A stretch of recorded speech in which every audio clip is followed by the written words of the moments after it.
Yogit, welcome back to Joy Online Service.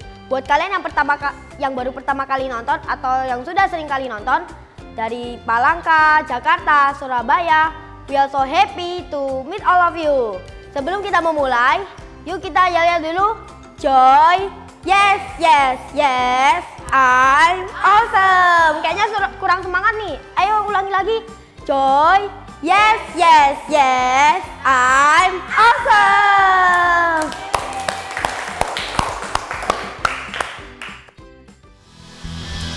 Hello Joy Kids, welcome to Joy Kids Online Service. Semuanya berdiri sama-sama.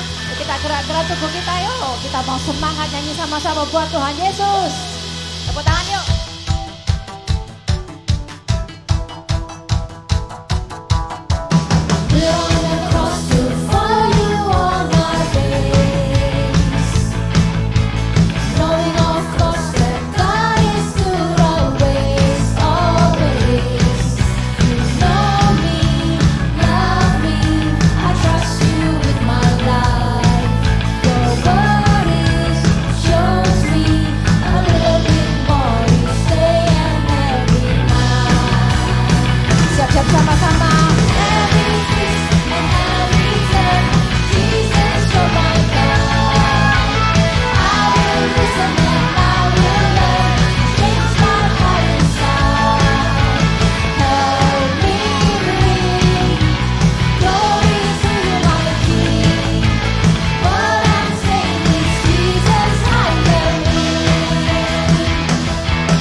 Joy, boleh sama-sama sekali lagi tepuk tangan sama-sama di atas kepala kita.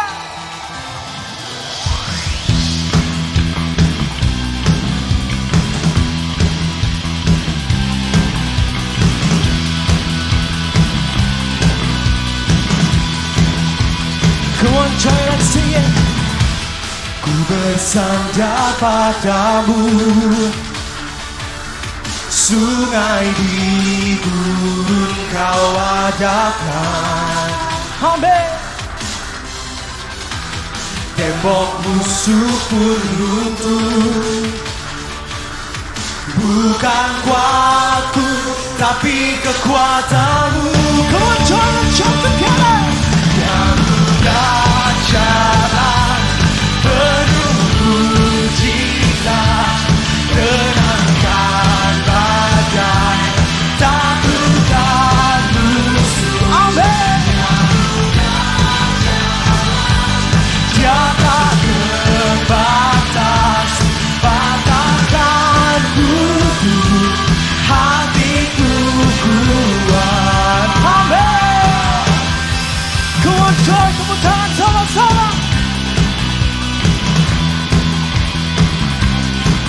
sing it. Ku bersandar padamu, sungai biru kau hadapan tembok musuh.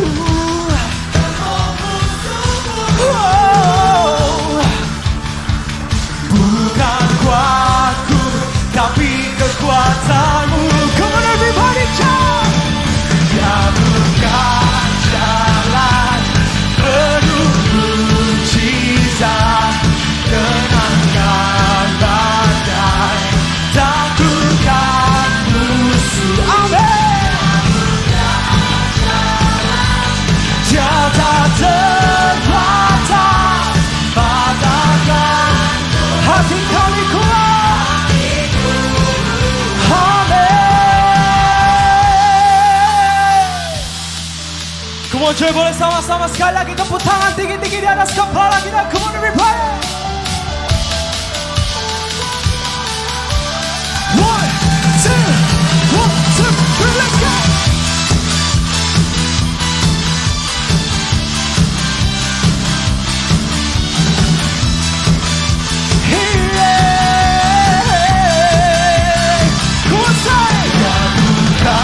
Jalan penuh mujizat, terangkan badai, takutkan musuh. Amin. Kuasa yang gak terbatas buat kita. Amin. Patahkan kuku, hatiku kuat.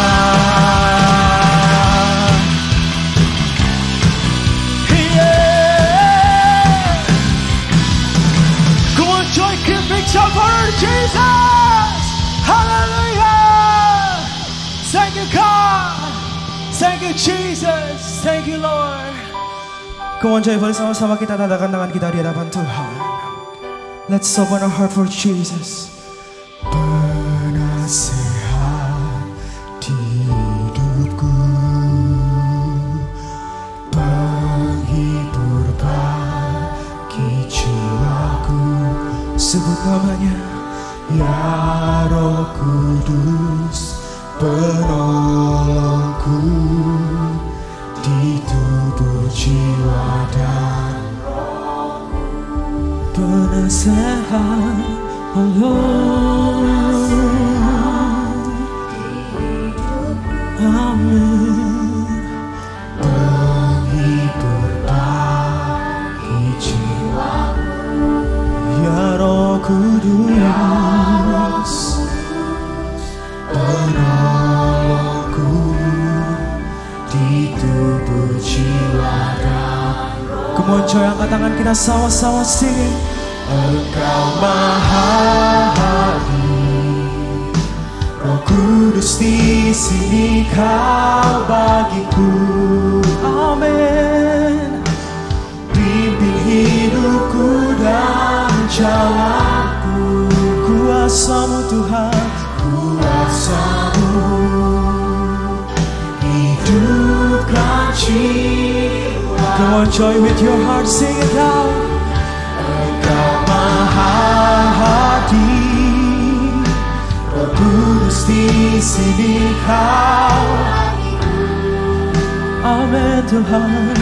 Naungi hidupku dan jalanku, kuasa-Mu Yesus, kuasa-Mu terjadi bagiku. Boleh kasih tepuk tangan yang meriah buat Tuhan kita. Haleluya. Come on, sing it. Penasehat hidupku,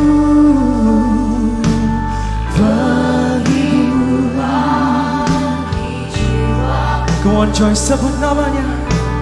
Ya Roh Kudus, penolongku di tubuh jiwa dan.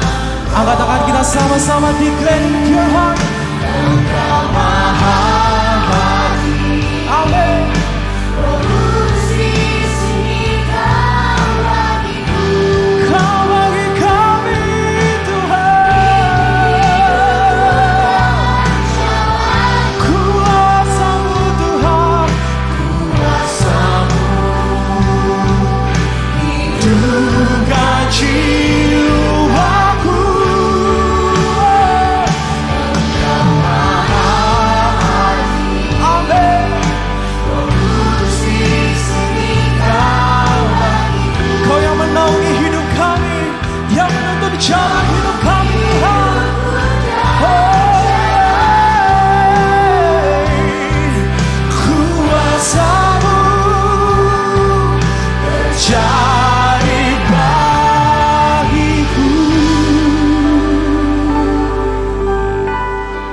Come on coy, kita mau sama-sama tandangkan tangan kita di hadapan Tuhan hari ini.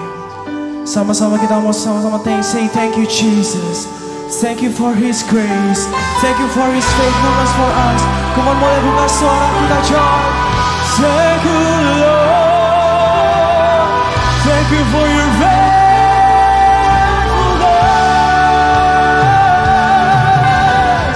Thank you for your grace. Thank you for your love.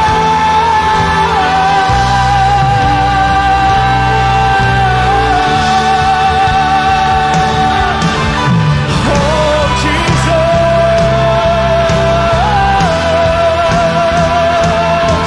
Engkau di tempat Tuhan.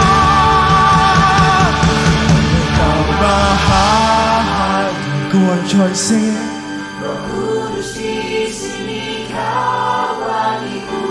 Amin. Come on. Dan jalanku Tuhan, kuasa-Mu hidupkan jiwaku Tuhan.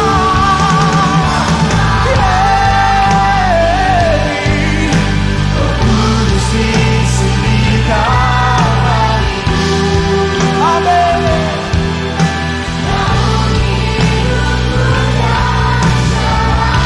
Kuasa-Mu Tuhan, kuasa-Mu mencari bagiku. Boleh kasih sorak-sorai kemuliaan luar biasa buat Tuhan kita. Haleluya. Terima kasih Tuhan, terima kasih kami sudah memuji dan memuliakan nama-Mu. Sebentar lagi kami akan melanjutkan acara kami. Engkau yang berkarya atas kehidupan kami di dalam nama Yesus. Joy yang siap sama-sama katakan amin.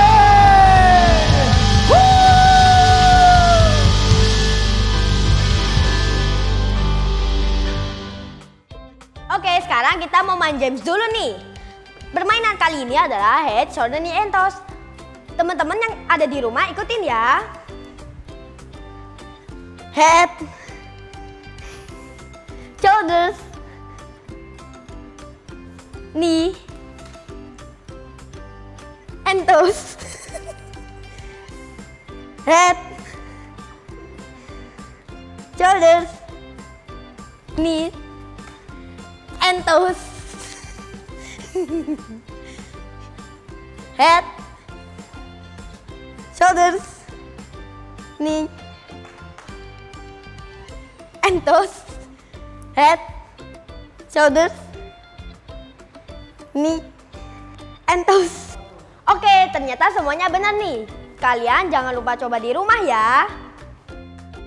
Halo, jumpa lagi dengan Miss Feli. Nah, hari ini Missnya punya dua gambar ya, apa ini? Nah ini, bisa tebak yang merah ini apa? Yes, ini adalah muka orang marah yang mungkin bete, kalau lagi jengkel gitu ya, lagi nggak suka hati lah pokoknya. Nah kalau ini, yes, ini adalah wajah yang ceria ya, lagi happy atau mungkin pokoknya lagi seneng gitu ya, nggak lagi marah-marah. Oke, nah Missnya punya beberapa pertanyaan dan juga beberapa hal ya. Coba kalian pikirkan, kira-kira kalau itu terjadi sama kalian, yang kalian rasakan yang mana? Yang merah atau yang kuning ya? Nah yang pertama, misalnya ini ada seseorang yang entah sengaja ataupun nggak sengaja menendang kursi kalian waktu lagi di kelas. Kira-kira apa yang kalian rasakan? Pasti kita akan merasa ini ya, apa? Jengkel ya nggak sih? Pasti dong. Terus mungkin misalnya nih ya, kita punya kakak atau adik ya, mereka itu baru dibelikan mainan yang baru. Nah, lalu mereka itu mungkin lupa, entah mereka itu nggak tahu taruh di mana, lalu mereka tanya sama kita, kamu ambil mainanku yang baru ya? Ayo kamu taruh di mana? Gitu misalnya gitu. Padahal kita nggak ngambil. Nah, kira-kira apa yang kita rasakan? Kita happy? Udah tanya gitu, atau sebaliknya ya, kita juga pasti merasa jengkel. Wong kita nggak ngambil, kok dituduh ya, nggak seolah-olah gitu ya. Lalu yang berikutnya, misalnya mama kita atau papa kita menyuruh kita melakukan sesuatu. Misalnya mereka nyuruh kita mungkin rapikan meja atau mungkin rapikan kamar tidur kita. Nah, apa yang kita rasakan? Kita happy atau kita jengkel, marah. Nah, lalu ini misalnya waktu kita lagi belajar ya kan di rumah, kita ini lagi belajar, soalnya kita mau ujian ya kan, beberapa minggu yang ke depan kita udah belajar sungguh-sungguh karena ini yang mau kita ujiankan ini sesuatu yang sangat sulit buat kita, misalnya entah matematika atau mungkin bahasa Indonesia atau mungkin sains atau apapun yang kita itu merasa paling susah, pokoknya entah bahasa Inggris apapun deh. Lalu tiba-tiba mungkin di dekat sekitar kita itu ada kakak atau adik kita lagi mainan teriak-teriak, atau mungkin mereka cuma sekedar kayak nyanyi-nyanyi kecil aja, atau justru nyanyi suaranya sangat keras. Kira-kira perasaan kita bagaimana? Kita pasti akan merasa sangat jengkel ya nggak sih? Udah sulit, belajar nggak bisa-bisa, sana nyanyi-nyanyi lagi gitu ya. Lalu atau mungkin begini, ada juga kita lagi asik-asik gitu ya, mungkin di pantai ya, lagi bangun entah istana pasir, pokoknya kita lagi bangun yang bagus-bagus. Waduh, kita lihat, aduh, lalu kita ambil handphone kita, mungkin kita selfie, terus kita mungkin lagi bikin story gitu kali ya. Tiba-tiba ada teman kita atau mungkin bahkan seorang yang kita nggak kenal ya, tiba-tiba dia tuh mungkin jatuh di apa yang sedang kita bangun. Apa yang kita rasakan kira-kira? Pasti ya, kalau kita semua tahu jawabannya, kita pasti akan sangat jengkel, ya nggak sih, sangat marah. Nah, tapi sebetulnya apapun yang terjadi di sekitar kita, keputusan yang kita ambil tuh balik lagi ke kita. Ya kan, misalnya kalau kita mau marah, itu keputusan kita, bukan karena situasi yang terjadi. Ya memang situasi menjengkelkan, tapi kita mau marah atau enggak itu balik lagi kepada kita. Nah, misalnya atau juga kita mau hadapi dengan senyuman ya gitu ya, happy aja gitu ya, enjoy aja. Itu juga bisa sebetulnya. Balik lagi itu semua kembali kepada keputusan kita. Nah, hari ini ada sebuah cerita yang akan menolong kita tentang sebuah keputusan yang bijak. Ya kan, semua hal yang kita lakukan baik yang sulit maupun yang sehari-hari gitu ya, itu semua membutuhkan istilahnya disebut dengan wise atau kebijaksanaan. Ada seseorang raja bernama Rehabeam ya. Dia adalah anaknya dari Salomo ya. Jadi kalau mungkin kita yang sudah tahu dari dulu gitu ya, Raja Israel itu dari Saul, lalu dikasihkan oleh Tuhan kepada siapa?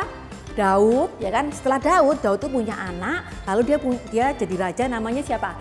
Yes, Salomo. Jadi habis dari Daud, Salomo, lalu Salomo ini punya anak juga ya. Ketika Salomo udah meninggal, dia istilahnya wariskan tahtanya ini ya, kerajaannya ini kepada anaknya yang namanya Rehabeam. Nah, Rehabeam ini kalau Salomo itu dikenal sebagai seseorang yang sangat bijaksana, beda sama Rehabeam ya. Rehabeam ini mungkin karena dia ya nggak tahu lah ya, ini kan imajinasi saya gitu ya. Mungkin dia dimanja gitu sama Salomo ya, karena kan Salomo ini kan raja yang sangat kaya, jadi mungkin dia di-spoil, lalu dia jadi seseorang yang mungkin nggak mengerti tentang rakyatnya ya. Jadi pada waktu itu bangsa Israel itu lagi sangat menderita ya. Karena apa? Salomo ini menarik pajak yang sangat tinggi gitu ya. Jadi karena Salomo ini dia adalah dia diangkat jadi raja, lalu dia itu menarik pajak yang sangat tinggi, lalu tiba gilirannya Rehabeam. Saat itu semua rakyat itu lagi pokoknya susah dan nggak punya uang, bahkan ada yang sampai jual rumah, juga jual hewan, buat apa? Buat bayar pajaknya itu tadi yang terlalu tinggi. Nah, lalu rakyat itu ngomong ya, mereka itu pikir seandainya mereka itu bisa punya raja yang baik atau yang lebih lemah lembut daripada Salomo gitu kan ya. Jadi raja yang baru itu istilahnya bisa kasih mereka solusi supaya mereka itu nggak lagi kekurangan uang gitu ya. Nah, akhirnya rakyat itu berusaha untuk ngomong gitu ya sama Rehabeam ya.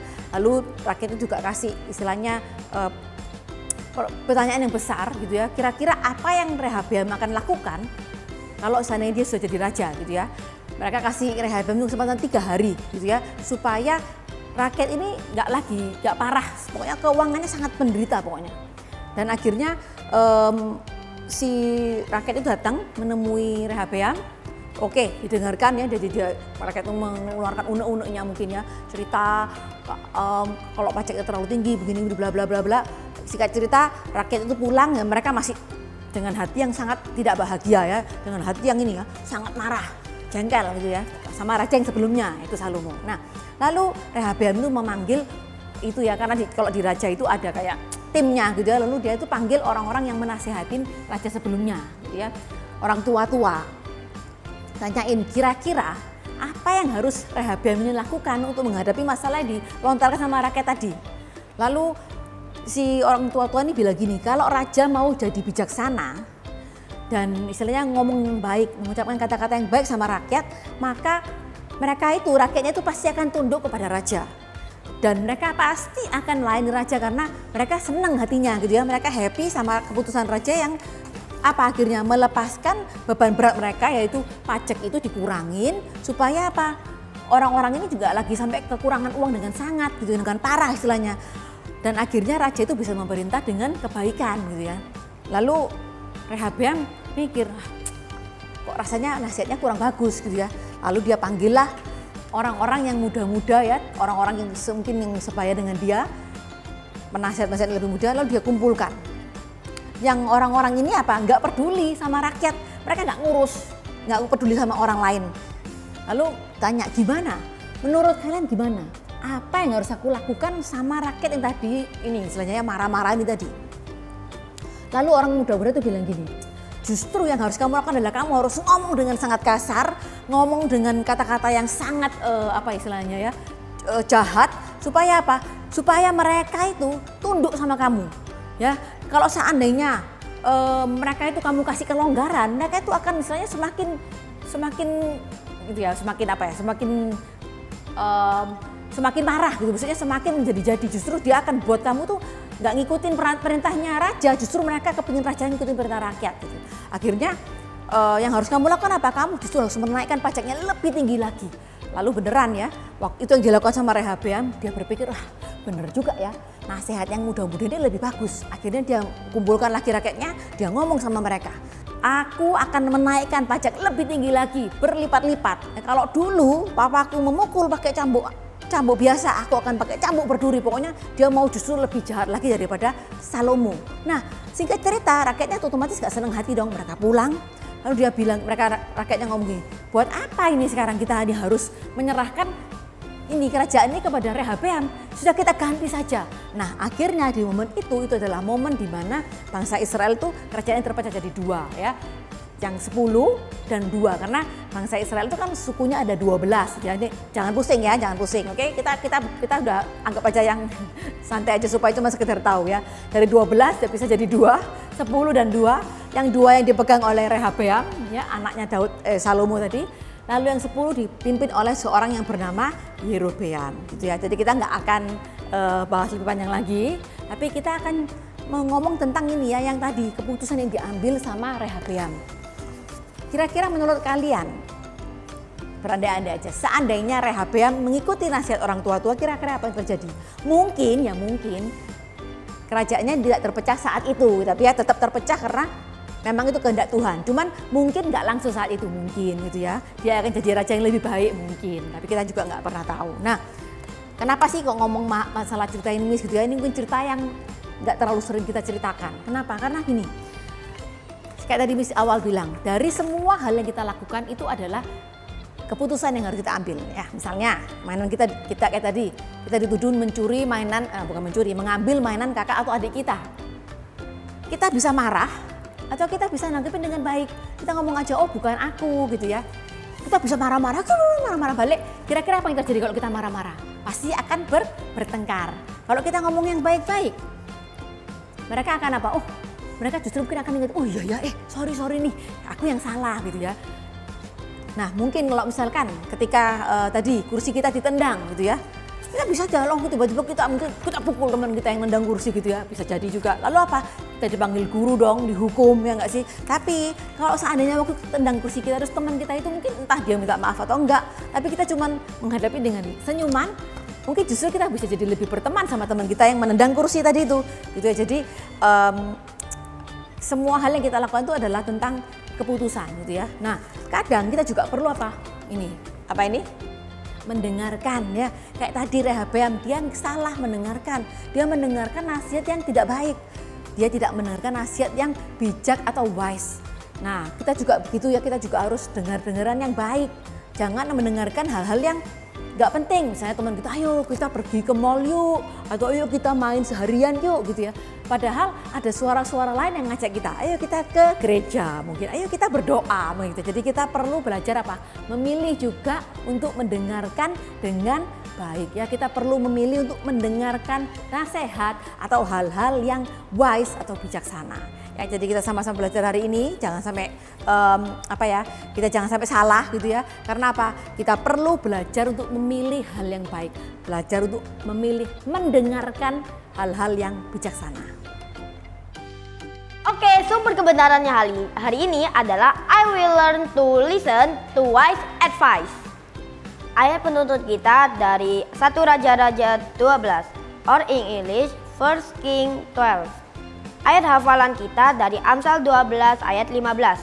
Orang dungu merasa dirinya tak pernah salah, tapi orang bijaksana suka mendengarkan nasihat. Or Proverbs 12 verse 15. Fools think their own way is right, but the wise listen to others. Mari kita berdoa. Tuhan, terima kasih untuk firman-Mu pada hari ini. Sekarang kami akan melanjutkan aktivitas kami. Tolong berkati kami dalam nama Tuhan Yesus. Haleluya, amin. Oke, sekarang ibadah Joy sudah selesai. Jangan lupa like, subscribe, and positive comment. See you next week. Bye-bye.